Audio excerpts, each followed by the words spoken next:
ici, vous avez la possibilité de pouvoir insérer les pouces. Par exemple, quand je prends ceci, quand je clique là-bas, vous voyez quelque chose sous forme de pouces. Ce sont des pouces. Par exemple, je peux mettre Togo. Je vais augmenter un peu la taille.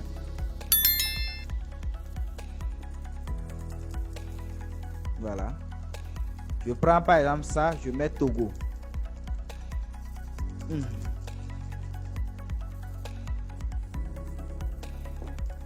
Lorsqu'on fait entrer, vous allez voir que ça apparaît. On a autre tiret. Je peux mettre Bénin. Je fais entrer. Je peux mettre Ghana.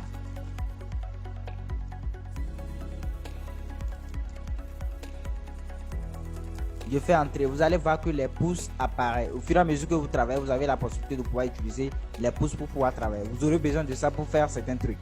Maintenant, il peut arriver que par exemple, moi je mets mon pouce ici, je veux supprimer ça, j'appuie supprimer. Lorsque vous supprimez, vous allez remarquer que votre glisseur n'est pas au début. Mais vous avez la possibilité de pouvoir amener ça au début. En quoi faisant? Vous avez la possibilité d'appuyer encore sur supprimer.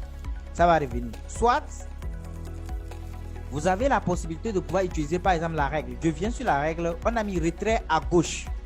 Je maintiens clic gauche. Ouais ça. Je maintiens clic gauche. Je tire. Qu'est-ce que vous voyez? Vous allez voir que votre glisseur va revenir au début. C'est l'importance de la règle. C'est bon. Maintenant ensuite, vous avez après ça, il y a d'autres types de pouces. Maintenant, ce que vous devez savoir, la plupart des pouces que vous voyez ici, c'est parce que ce sont des pouces qu'on a l'habitude de pouvoir utiliser. C'est pour cela que vous les voyez ici en raccourci. On a l'habitude d'utiliser ça. C'est à cause de ça que vous voyez ça ici. Maintenant, il peut arriver que vous recherchez d'autres pouces qui ne se retrouvent pas là-bas. Ce que vous avez à faire, c'est de venir dans définir une pouce. Maintenant, lorsque vous venez dans définir une pouce, vous allez voir quelque part on a mis symbole. Dans symbole, vous avez des tas de types de pouces que vous avez la possibilité de pouvoir utiliser. Il y en a plein. Il y en a plein. Par exemple, si vous voulez utiliser ça, ou bien ceci, le doigt, ou bien l'étoile, ou bien zéro, ou bien bon, tout ce que vous voulez. On peut prendre ça là, par exemple, on fait OK. Et vous validez avec OK. Qu'est-ce que vous remarquez? Vous allez remarquer que votre pouce vient là-bas. Maintenant, lorsqu'on revient ici, vous allez remarquer que le pouce là apparaît. Simplement parce qu'on a eu à utiliser ça tout récemment. Vous voyez? C'est comme ça. Maintenant, ensuite, vous venez par exemple dans définir, toujours dans définir autre pouce. Après symbole, vous avez image. Vous avez la possibilité de pouvoir utiliser une image sous forme de pouce. En quoi faisant? Je clique sur image. Je fais travailler hors connexion. Travailler hors connexion, ça veut dire que vous voulez prendre ça sur votre ordinateur. Si vous ne voulez pas prendre ça sur votre ordinateur, vous voulez télécharger ça là, vous allez utiliser la connexion pour pouvoir télécharger ça. On verra ça au cours de la formation. Par exemple, si vous voulez utiliser par exemple l'image là, et on va ça n'a qu'à venir, on va voir. Oui. Si nous prenons article scolaire, si nous voulons utiliser ça en termes de pouces, il suffit seulement de cliquer sur ça, on fait insérer. Lorsque vous insérez, vous validez, vous voyez ça ici. Vous validez avec OK et vous allez voir que votre image apparaît ici en termes de pouces et vous pouvez écrire. Maintenant ensuite, ici vous avez les numérotations. Après ça,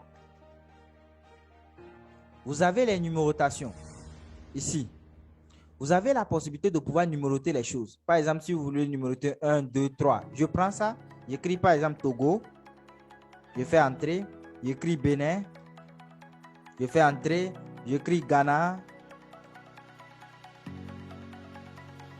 je fais entrer. Ce que vous remarquez, c'est-à-dire vous allez remarquer que lorsque vous saisissez quelque chose, vous faites entrer, ça apparaît, c'est-à-dire la numérotation se suit. Maintenant, il peut arriver...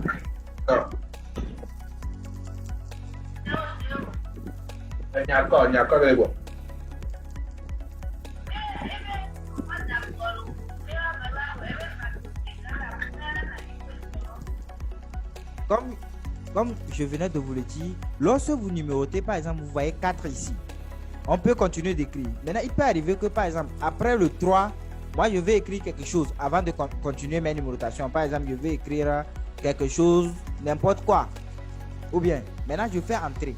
Si je veux continuer la numérotation de telle sorte qu'après 3, on va avoir 4 ici. Ce que j'ai à faire, c'est de venir, je prends par exemple ma numérotation. Regardez très bien, suivez très bien. Lorsqu'on clique là-bas, vous allez voir que c'est 1. Mais si ce que moi je voudrais que ça soit 4, il suffit seulement de venir ici, option de correction automatique. Vous cliquez là-bas, vous allez voir que on a mis continuer la numérotation. Lorsque vous appuyez là-bas, vous allez remarquer que ça va apparaître 4. On se fait comprendre. Maintenant ensuite, vous pouvez continuer la numérotation, faire comme vous voulez. Maintenant, il peut arriver que, malgré que moi j'aime pas le 4, et j'aime pas le 4, j'ai le 4, j'aime pas le 4 ici, moi je peux décider de mettre 5 ici. Si je veux mettre 5 là-bas, j'ai la possibilité de cliquer là-bas. Je fais définir, c'est-à-dire définir la valeur de numérotation. Vous venez à la fin, vous allez voir quelque part on a mis définir la valeur de numérotation. Lorsque vous cliquez là-bas, vous allez remarquer que par exemple on a mis 4. J'efface, je mets 5. Je fais OK. Qu'est-ce que vous voyez? Vous avez défini simplement la valeur de numérotation. J'espère qu'on se fait comprendre. Maintenant, après ça, on a quelque part, on a mis définir un nouveau format de numérotation. Vous cliquez là-bas. Ici, vous allez remarquer que le format de numérotation par défaut qu'on a pris ici, c'est parce que c'est ce qu'on a pris. Vous allez voir que c'est 1, 2, 3. Si nous changeons, nous prenons grand 1, grand 2, grand 3, vous allez remarquer, on valide avec OK. Vous allez voir que c'est grand 5 qui va apparaître. On a changé le format de numérotation. On a la possibilité de pouvoir utiliser ça comme nous voulons. On se fait comprendre. Maintenant, par exemple, si vous voulez numéroter, par exemple, grand 1, grand 2, grand 3, par exemple, je peux prendre ceci, celui seulement de prendre ça. Je fais grand 1, je mets Togo. Je fais entrer. Qu'est-ce que vous voyez? Vous allez voir que ça va se suivre ainsi de suite. La plupart des numérotations, c'est pratiquement la même chose.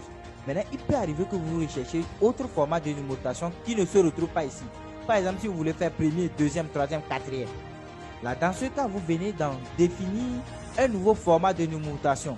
Vous cliquez là-bas. Vous allez voir ici le nouveau format. Par exemple, on a mis premier, deuxième. Par exemple, si je veux utiliser 1, 2, 3, je prends ça. Par exemple, on peut prendre 1, 2, 3. On fait OK. Vous allez voir 1, 2. When I will have to write something. Bénin. Entrée. Vous allez voir que 3 va venir. Quand j'écris quelque chose, entrée, ça vient 4. Il y a d'autres formats de numérotation que vous avez la possibilité de pouvoir utiliser. Il y en a plein. Vous allez essayer de tester ça à la maison. Il y a premier, deuxième, troisième. Il y a 1, 2, 0, 1, 0, 2, 0, 3. Il y a 0, 0, quoi. Vous avez la possibilité de pouvoir utiliser tout ce dont vous voulez. On se fait comprendre.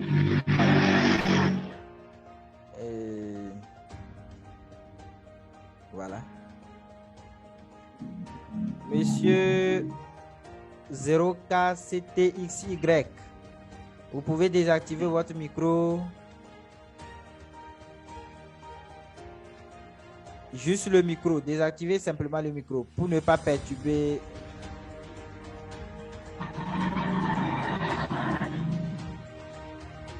Ok. Maintenant, comme je venais de vous le dire, vous avez la possibilité de pouvoir utiliser. Bon, c'est les pouces, on a fini avec ça. Vous avez la possibilité de pouvoir utiliser les numérotations ici. Maintenant, il peut arriver que les numérotations que vous recherchez ne sont pas ici. Vous venez d'en définir un nouveau format de numérotation. Vous allez choisir. Soit vous avez la possibilité de définir aussi la valeur de numérotation. Vous allez essayer de manipuler. Vous allez voir. Maintenant, ici, c'est la même chose. C'est la même méthodologie avec ce que nous venons de faire ici. Mais sauf que dans les topos, vous allez voir, on note 1.1, 1.2, 1.3 ou bien chose. Vous avez la possibilité de pouvoir utiliser. C'est toujours la même procédure. Maintenant, ici, ce que vous voyez ici, dans paragraphe, en bas ici, ça vous donne simplement la possibilité de pouvoir faire quoi? On va écrire par exemple formation. Formation. Cabinet. Djetaba. Voilà.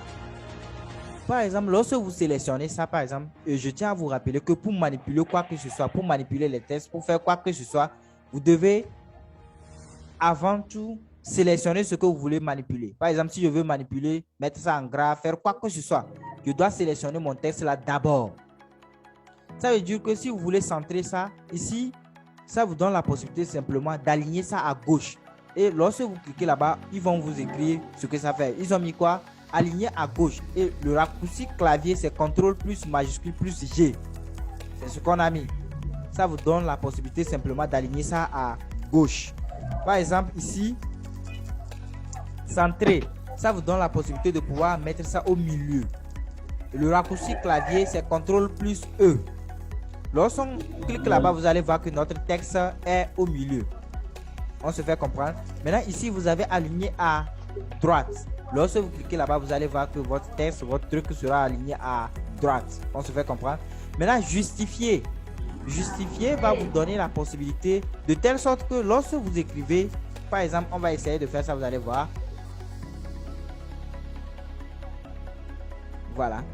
Lorsque vous justifiez les choses, lorsque vous écrivez les choses, vous saisissez vos trucs, vous allez remarquer que ça se termine au niveau à un même niveau. Ça va se terminer à un même niveau par rapport au fait que si vous choisissez ceci, vous utilisez ça. Je vais essayer de faire ça, oui. Lorsque vous justifiez ça, vous allez voir que ça va se terminer à un même niveau. Tandis que si vous utilisez par exemple ceci, je vais voir, on va faire des trucs comme ça. Des trucs comme ça.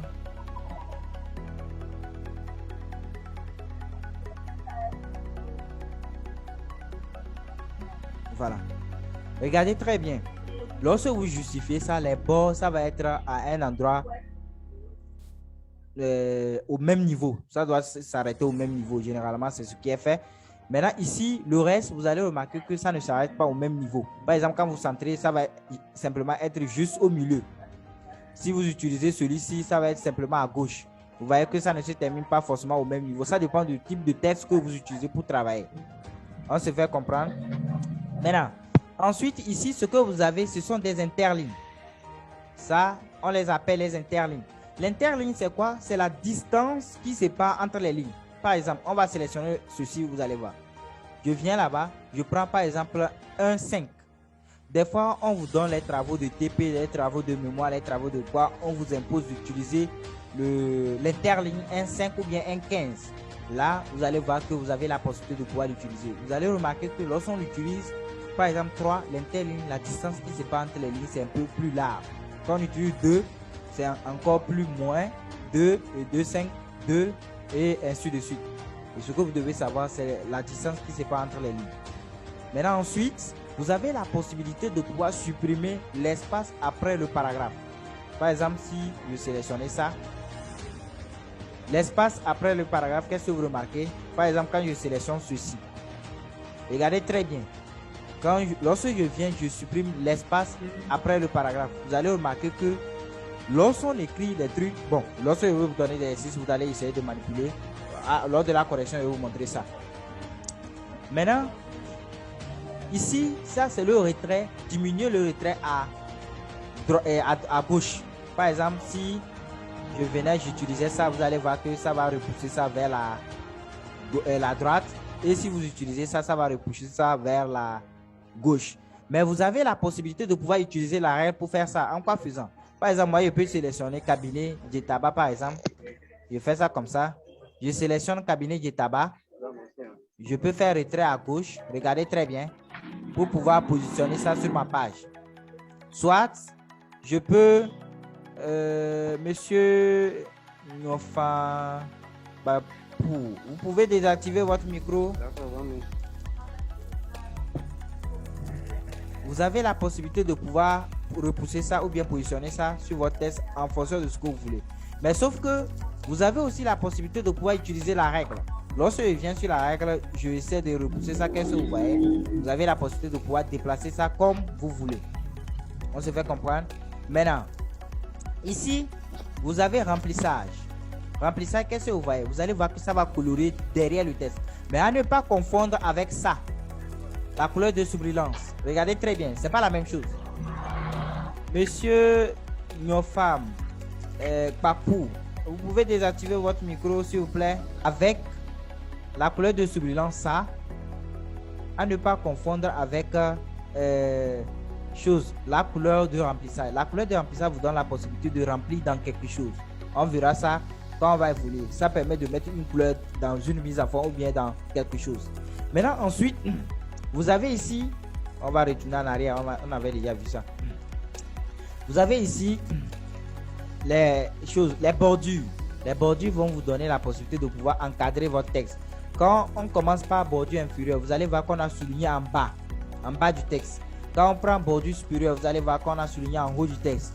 Quand on prend bordure à gauche, vous allez voir qu'on a souligné, on a mis notre bordure à gauche. Vous allez voir quand on prend bordure à droite, vous allez voir que notre bordure est à droite. Quand on prend par exemple toutes les bordures, vous allez voir que le texte sera sélectionné, tout encadré. Et ensuite, il y a d'autres types. On va voir ça sur les tableaux lorsqu'on va arriver sur l'onglet insertion. Maintenant, comment ils sont faits pour pouvoir faire la combinaison du groupe stylet et du groupe paragraphe pour pouvoir créer une table des matières automatiquement. Pour pouvoir se faire, par exemple, on va mettre introduction.